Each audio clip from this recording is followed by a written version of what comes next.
And ladies and gentlemen, ICPAK has a long and very rich history. The institute, founded as a regulatory organization by an act of parliament in 1978, is responsible for regulating and coordinating the operations of Kenya certified and registered public accountants. You not only advise the examination board on examinations and standards, you also advise the Minister for Finance on matters relating to financial accountability in all sectors of the economy by setting and enforcing standards of professional practice, such as accounting, auditing, and ethical standards. And how you have grown, and the region has also grown, to hear that we have also representatives, a lot of whom are also online, from Burundi, from Rwanda. In fact, your council member tells me even Somalia, the newest member of the East African community, from Tanzania and wherever. I don't know whether there are others from the Republic of South Sudan, the world's newest country. As such, and governed by law, you are one of the most important pillars upon which our country's dreams should be built. Over the last 5 days, outstanding Kenyans and foreigners have addressed delegates on a wide range of topics. You have thought things out, asked questions, and shared your professional experiences. All of this has resulted in today's key theme, self-management, and listening to Dr. Wale, self-regulation. A legendary Chinese philosopher, Lao Tzu, remarked in one of his well-known works that, I quote, "Mastering others is strength. Mastering yourself is true power." End of quote. This was penned centuries ago, I think really connect with me today. With absolute confidence, having observed the evolution of our republic from a unique viewpoint, as a lawyer, as a mediator in our conflicts in the region, as a lawmaker, yes, even one time as deputy speaker for a whole 5 years, as assistant minister, as minister in about 5 to 6 ministries, party leader, the 10th vice president of our country, and I'm told my friend Raila was here and he protested. I should not call him former, because once a prime minister, always a prime minister. And yes, I can live with being former, but really the 10th edition of vice presidents in our country. It is no secret that something is indeed rotten in the state of Kenya today. And to be able to paraphrase William Shakespeare's Hamlet, whichever way you look at it, and I want to actually add that not only rotten, but you as professionals are called upon to make the difference. In that serious tragedy of Hamlet, the writer again reflecting said, "Time is out of joint, oh cursed spite, and I was born to set it right." I'm calling on you as professionals to recognize that time is out of joint, and you are called upon to do something about it.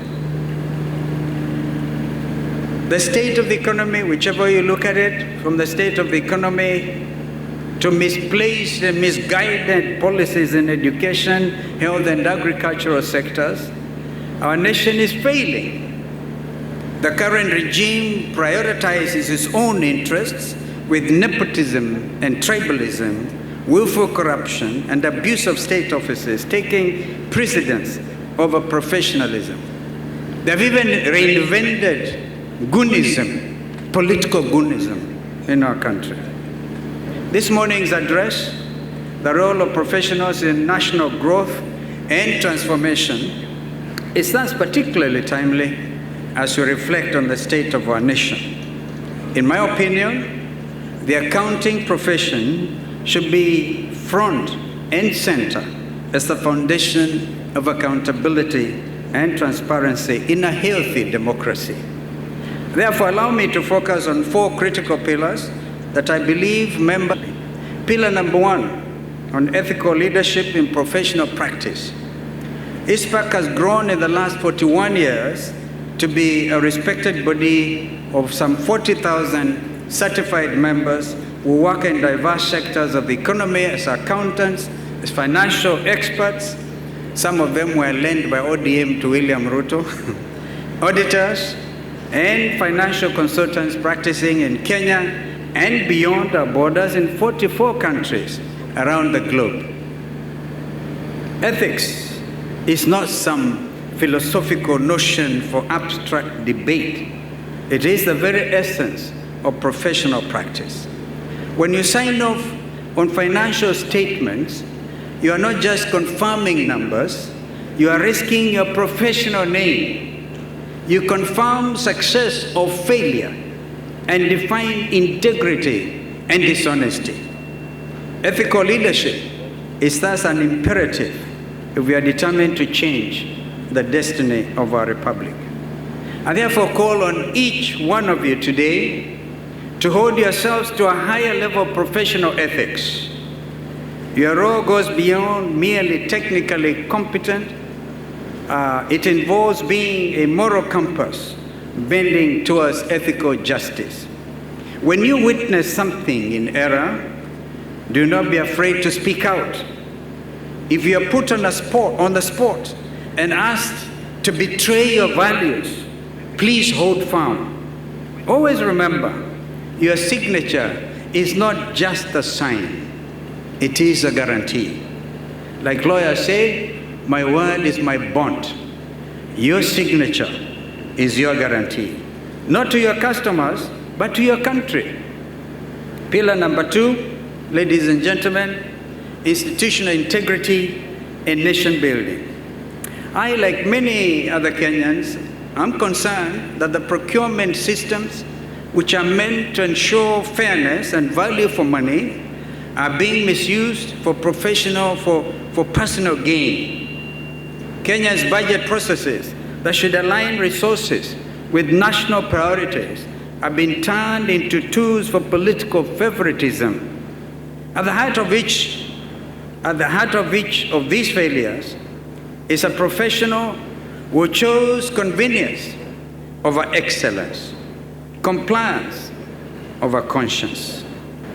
As a Nobel laureate, very own African leader, Wole Soyinka astutely puts it, and I quote, "The greatest threat to freedom is the absence of criticism." End of quote. It is time your profession regains its critical voice. I encourage you to break free from mere compliance, box checking, and step forward as champions of real institutional change. When systems break down, take the initiative to redesign them. When processes are misused, take action to fix them. Remember, you're not just cogs in the institutional machine, you are the architects and the protectors of it. Ladies and gentlemen, August 27, 2010 will always remain one of the most important days for me, and I believe for our country, and also for you, as well as all Kenyans. As previously stated, I have the honor of seeing firsthand some of the most significant events leading up to our country's rebirth. When our third president, President Kibaki, whom I had the honor to serve as his vice president, promulgated the new Constitutional Republic of Kenya at Uhuru Park, Nairobi, I also took an oath of office as our country's 10th vice president. I swore to be faithful and bear true allegiance to the Republic of Kenya and to obey, to preserve, protect and defend our Constitution as by law established, and all other laws of the Republic, and that I would protect and uphold the sovereignty, the integrity and dignity of the people of Kenya.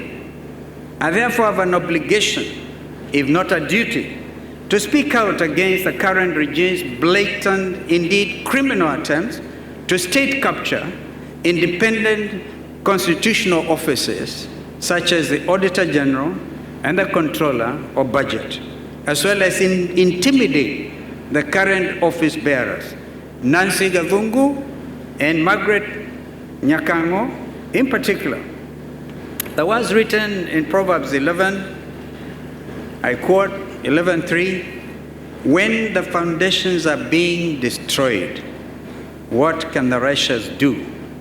This was come to mind. I know we are from various faiths, but I think God is universal. The foundations, according to me, are getting destroyed. The righteous act of these two high professionals, Nancy Gathungu and Dr. Nyakango, in exposing wanton rot perpetuated by the current leadership should be celebrated. Despite threats and outright intimidation, they have stood strong and firm. Their moral conscience stays unwavering. They are, in my opinion, genuine shujas, mashujaa wetu hao. I urge ICPAK leadership to stand with and support these two heroes who are members of your profession and give your voices to publicly condemn a dictatorship that has lost its moral authority, if ever it had one in the very first place. Pillar number 3, civic awakening and youth engagement. There is a civic awakening that is sweeping through our nation, and indeed actually through the continent, especially among the youth. The events of June 25th last year, what I call J25, marked a turning point in our national consciousness. When young Kenyans took to the streets across Kenya in droves, they were not just protesting against the punitive Finance Bill 2024, armed with a bottle of water, our national flag, and their mobile phones. They were reclaiming their role in shaping the future of their nation. I find myself even thinking about what this means for Kenya's business community. These young adults, some of whom are your own students, or indeed your own children, are calling us to answer a basic question. What shall we bequeath to the next generation as professionals? As professionals, you do hold a special place in society.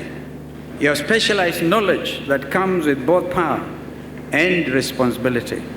How you choose to use this knowledge will determine whether you are seen as defenders of the status quo or defenders of change.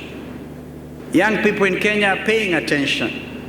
They are wondering how professionals who understand the complexity of public finance can remain silent when public money is being stolen.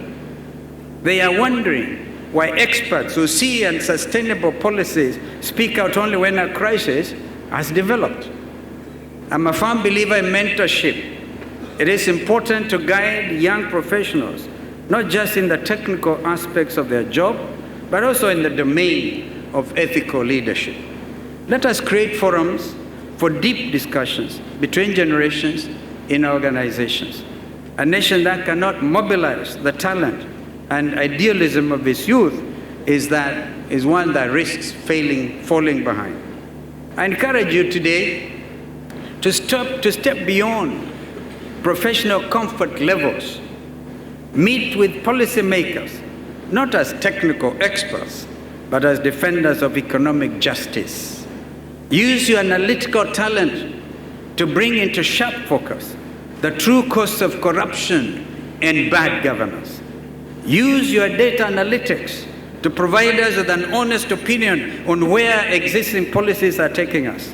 As our own Professor Kalista Juma correctly asserted, I quote, "It is not the size of resources that dictates Africa's development, but how efficiently those resources are utilized," end of quote. As professionals in accounting, you are guardians of that efficiency. Now my next thing is beyond compliance to conscience. As we near the end of the time we'll be sharing together, I challenge you to go beyond compliance to the next level of conscience. Conscious Kenyans. Utu. Compliance asks, is it legal? Where conscience asks, is it right? I also challenge you to take on 4 specific commitments. Commitment number 1, commit to being an ethical leader in your circle of influence. Where corruption exists, do not remain silent. Where power is being abused, do not stay quiet. Second commitment, take the pledge to seek change in institutions.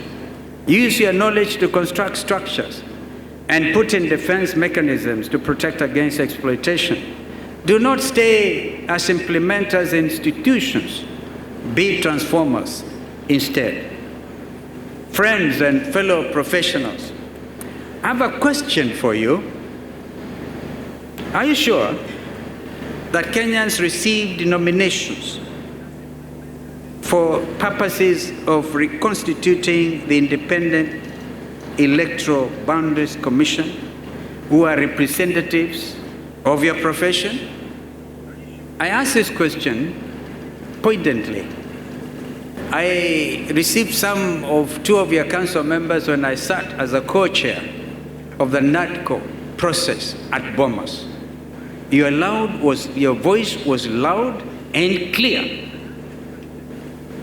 Are you taken seriously as ICPAK, as accountants, people who have knowledge about numbers, the analytics? And in my view, the next elections will have to depend on accountants to give us correct numbers. Not other professions or lawyers like me, right? But accountants have a specific role if you're going to throw out the ghost, the ghost of election stealing and that kind of thing. You had that wonderful opportunity. I have another question for you. Why is it that none of the nominees handpicked by President William Ruto are professional members of ICPAK? Why is it? Why were the recommendations of your member, Mr. Andrew Tanui, who was one of the 9 members of the IEBC selection panel, ignored? I believe that if the opposition, which I represent truly, and the broad-based government consisting of UDA and ODM had held consultations and concurred in accordance with the National Dialogue Committee report recommendations, a nominee such as your chairman Kakai, who was on the short list of 9 recommended members of reconstituted IBC, could have been included. And he's sitting here, ignored. I believe by ignoring your chairman, your president, you're being told, Mutadu. I urge you, as a professional body, to step up and join the rising number of people who have expressed no confidence with the Ruto nominations, as well as to request a full and unfurnished accounting of the vetting process by the IEBC selection panel. Kenyans expect nothing less. Third, ladies and gentlemen, let us take a pledge to mentor the next generation. Share your knowledge and experience with the next generation of professionals and leaders.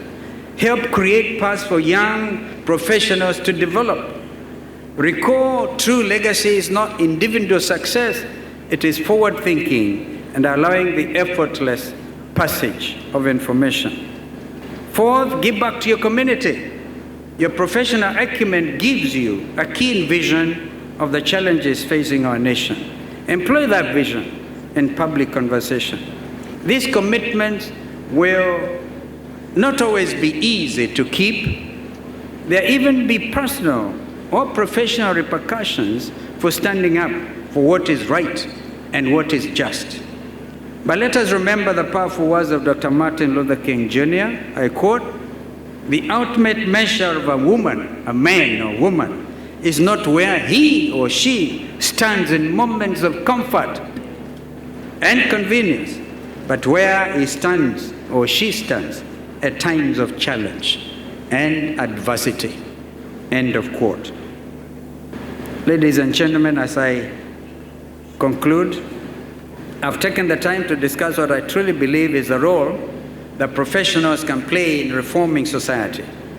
However, I'll be doing the profession an injustice if I did not address an urgent issue that, if handled, will aid in the realization of his vision and goals. When I accepted the invitation to address this distinguished gathering of more than 4,000 professionals, Dr. Kamau shared the 5-day program with me. There were a number of senior members of the executive that were scheduled to speak with you. However, this did not materialize. They did not show up. They failed to honor their invitations and send junior staff in their stead. I know that junior staff sometimes do an excellent job. But look at this decor, the seriousness of this forum.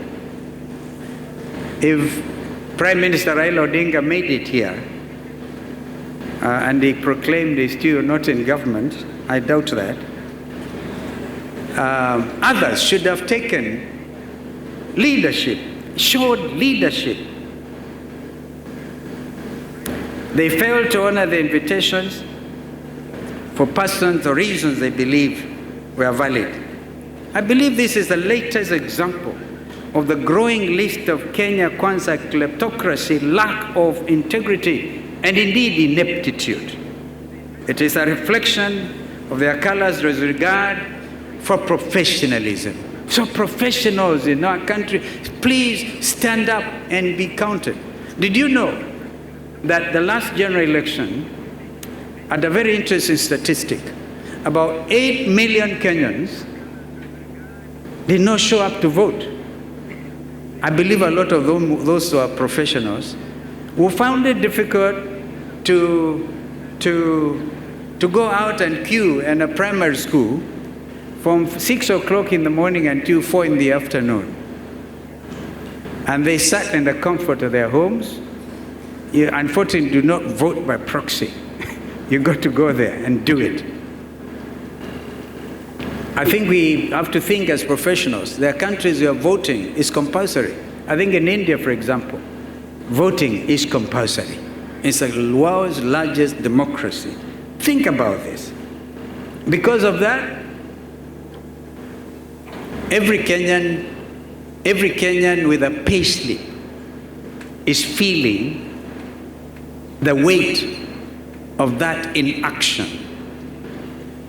Going forward, I think every Kenyan payslip holder will be the first ones, in my view, to get out by 4 o'clock in the morning and then queue.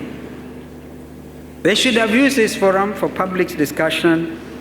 I'm talking about those friends too who did not show up.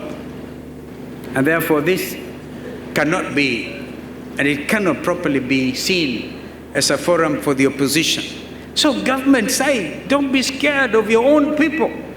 Come and explain to them. They should have used this forum for public discussion and involvement, carefully listening to your perspectives on the state of the nation and how to remove Kenya off the grey list. They should have sought your expert advice on how to reinforce this 41-year-old body in light of emerging trends and concerns, such as the use of technology, data analytics, and artificial intelligence, as well as dealing with money laundering and wish-washing. They should have discussed accountant empowerment. They squandered an incredible opportunity to work with you, line by line, on the Finance Bill 2025-2026, ensuring their punitive and costly errors of 2023, 2024, and 2024-2025 will not be repeated. And more importantly, that no more Kenyan lives will be lost or endangered because of exercising their constitutional rights to peaceably protest.